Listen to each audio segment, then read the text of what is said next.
এই তোদেরটা রেডি কর। অস্থায়ী ক্ষরতা কাকে বলে?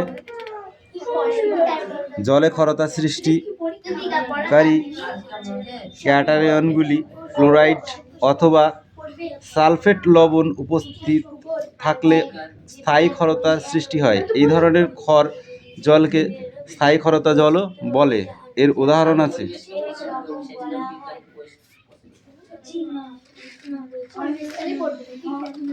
এই টনটক। দুটি জলবাহিত রোগের নাম বল দেখি।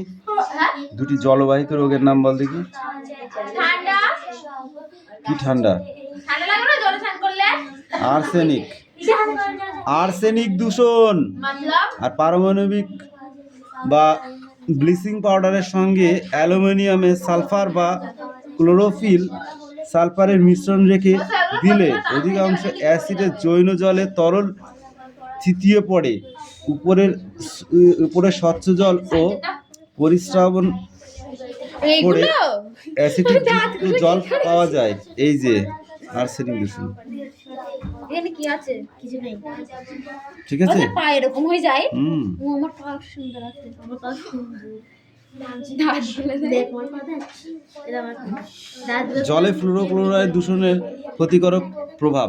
ফ্লোরোক্লোরো দূষণ হলে যে ক্ষতিকারক দিকগুলো আসে সেইগুলো হচ্ছে এইগুলো। ঠিক আছে? দাঁতের ক্ষেত্রে এই রোগের ফলে দাঁতে হলুদ ছোপ পড়তে দেখা যায়। দাঁতের গঠন বিকৃত ঘটে। দাঁতে গর্ত তৈরি হয়। দাঁতের অ্যানোমিয়াম বিনাশ ঘটে। দাঁতের এইসব উপকরণগুলো রোগের ডেন্টাল ফ্লোরোসিস বলে। তারপরে হাড়ের ক্ষেত্রে এই রোগের ফলে হাড় বেঁকে যায়, যেমন মাথা পড়ে যায়, দেখিস না বয়স্ক, ওগুলো।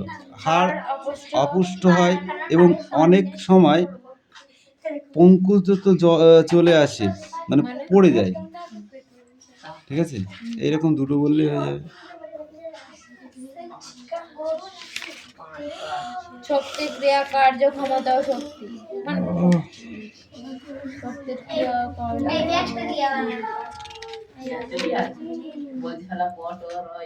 স্থিতিশীল, গতিশীল। না, শক্তির পরিমাপ। অভিকর্ষ স্থিতি পরিমাপের গতির রাশি মালা। এটা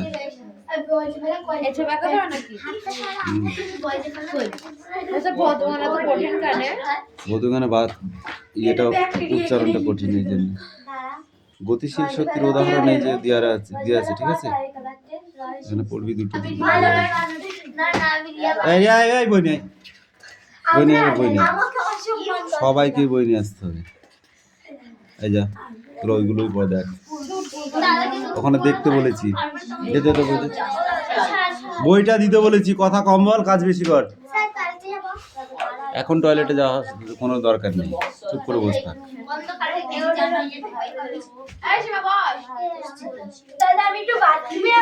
নো,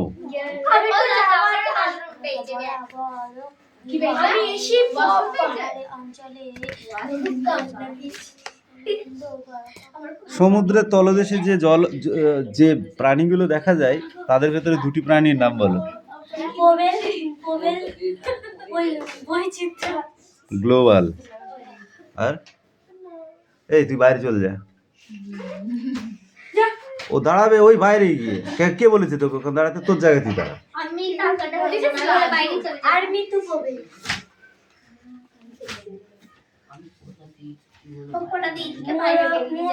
পৃথিবীর 16% প্রবাল ধ্বংস হয়ে গেছিল কত সালে?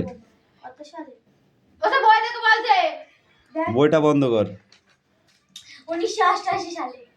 ওটা দেখা হয়ে গেছে, বুঝেছিস? কঠিন ধরো স্যার, কঠিন দাঁত ভাঙা কোশ্চেন ধরো। পরে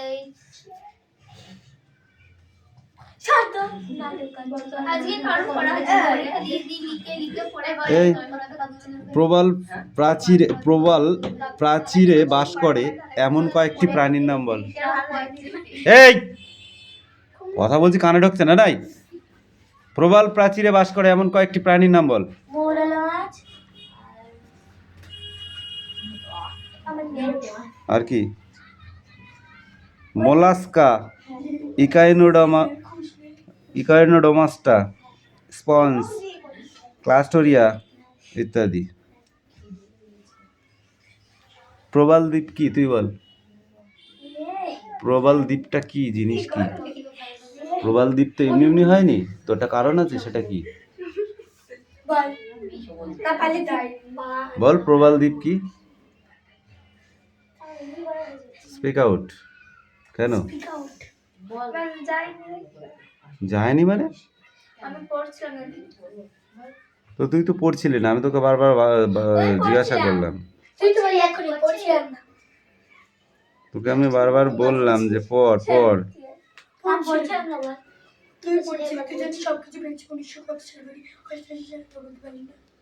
তোদের পড়তে বললে তোদের গায়ে বাঁধে না।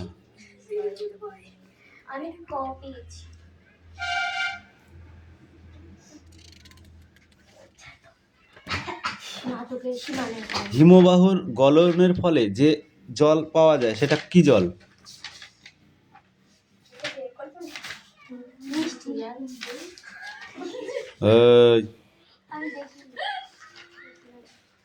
জীববৈচিত্র্যের সংখ্যা হ্রাসে যেসব প্রাণীরা হারিয়ে যেতে চলেছে অর্থাৎ লুপ্ত হতে চলেছে সেই সব প্রাণীদের নাম বল 4টি।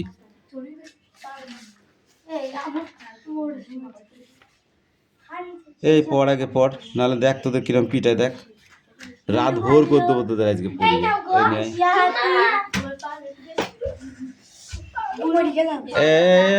ওই ঈদ বাড়ি বলে আসবে তো এক কড়াই খিচুড়ি চাপাইতে, খিচুড়ি খাওয়াবো সারা রাত পড়াবো, আমার চিনিস নে।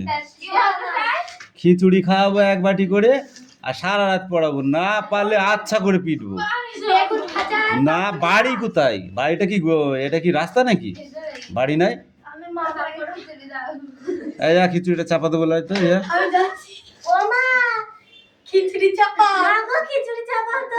এই রেশম বা সিল্ক কাকে বলে? You stand up, stand up. রেশম বা সিল্ক কাকে বলে?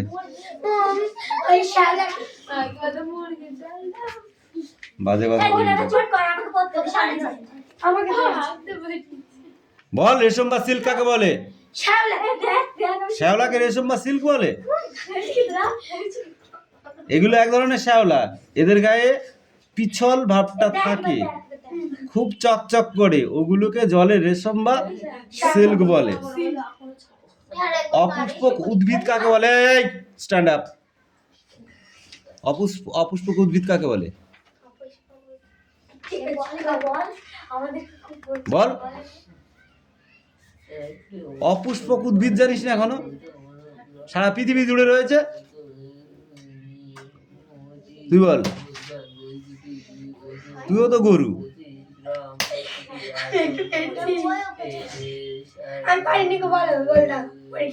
যে উদ্ভিদের ফুল ফল হয় না,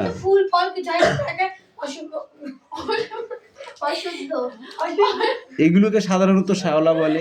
এদের গায়ে পিছল ভাবটা থাকে, ঠিক আছে, ওটা তো হলো। এবার হচ্ছে অপুষ্পক, এদের কোনো ফল হয় না, ফুলও হয় না, তাই শ্যাওলা ও মশদের মতো এদের অপুষ্পক উদ্ভিদ বলা হয়। এরা শ্যাওলা বা মশ যেমন এদের কোনো ফুল ফল হয় না, এদেরকেও অপুষ্পক উদ্ভিদ বলে। ব্যাপ্তবীজী কাকে বলে? তুমি বলো, ব্যাপ্তবীজী কাকে বলে?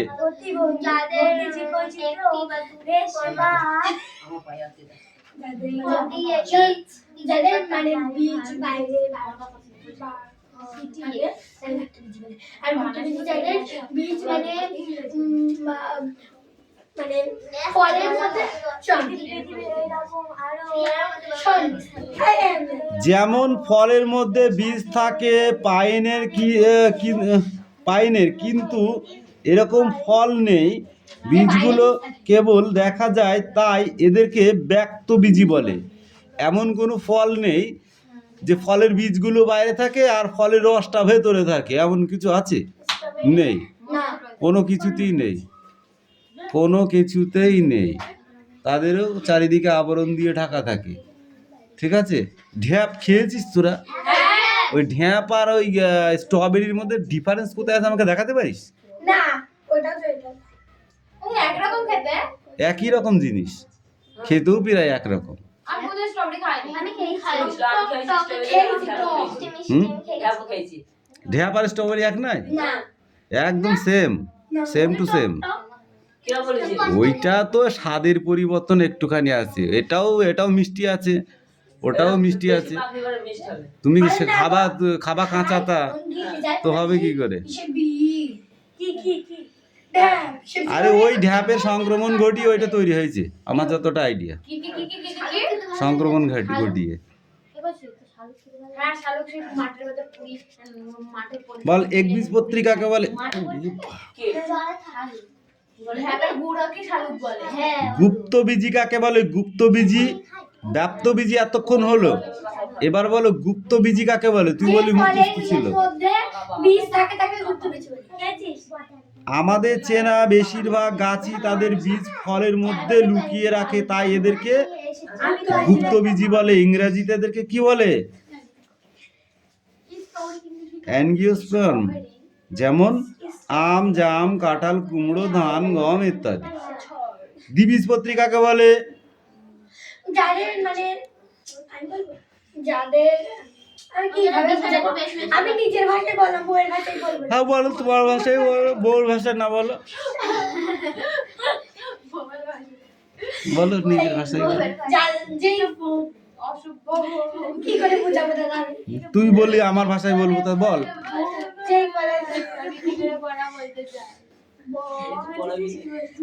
তুমি একটু বল দাও, তারপর আমি বলছি। আমি কেন বলে দেবো? ছোলা হলো একটি সপুষ্পক অপুষ্পক উদ্ভিদ। কোনটা? ধানের খোসাটি ছাড়ালে একটি দুইটি বীজপত্র দেখা যায়। মটরের খোসাটি ছাড়ালে একটি দুটি বীজপত্র দেখা যায়। পাতায় জালের মতো শিরা দেখা যায়, একবীজপত্রী না দ্বিবীজপত্রী উদ্ভিদের? দ্বিবীজ। পাতায় মাঝ শিরার দুদিকে সমান্তরালভাবে শিরা থাকলে সেটি একবীজপত্রী না দ্বিবীজপত্রী? কলা গাছ একটি একবীজপত্রী দ্বিবীজপত্রী উদ্ভিদ? একবীজপত্রী উদ্ভিদ। অশ্বত্থ গাছ একটি একবীজপত্রী না দ্বিবীজপত্রী উদ্ভিদ? এটাও একবীজপত্রী হবে। দ্বিবীজপত্রী দাগ দিয়েছে কেটারে? বীজ ফলের মধ্যে থাকলে সেটি গুপ্তবীজি না ব্যাপ্তবীজি বলে? বীজ যদি ফলের মধ্যে না থাকে তখন সেটি একবীজপত্রী না ব্যাপ্তবীজি না গুপ্তবীজি? আম একটি ব্যাপ্তবীজি না গুপ্তবীজি? গুপ্তবীজি। পাইন একটি ব্যাপ্তবীজি না গুপ্তবীজি? মশফার্নের পাতা কচি অবস্থায় কুকুরের লেজের মতো গুটিয়ে থাকে। মশ না ফার্ন?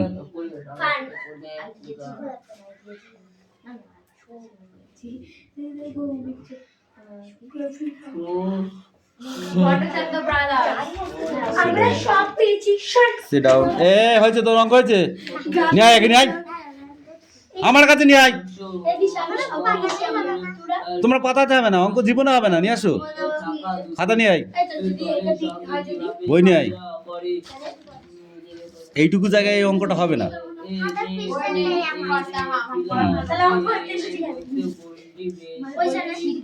অঙ্ক পাতা চুনিয়ে টেনে একটা থাপ্পড় মারবো তোকে। তোকে বললাম এইটা দিয়ে এটাকে ভাগ করবি। এখানে কত আছে? 5175। 5175 এটাকে ভাগ করতে বলেছে কত দিয়ে? 25 দিয়ে। এইভাবে ভাগ করলেও হবে। সরি, এটা দাগ এইভাবে হয় না। এই 25 দিয়ে 5175কে ভাগ করতে বলেছে। এরম করে ভাগ কর। 25 দুগানি 50, থাকছে কত? 1, 7, 5 বিয়োগ করলে তাহলে এটা কত হলো? 175, 4 25-এ 100, 5 25-এ 125, 6 25-এ 150, 7 25-এ 175, 175। তাহলে উত্তর কত আসলো? 27। সুতরাং 27টি করে কি থাকবে? আম গাছ। 27টি করে আম, এই ছোড়াগুলো মার খাবে আজকে আমার কাছে, গাছ থাকবে। এই তো হয়ে গেল। ধর পৃথিবী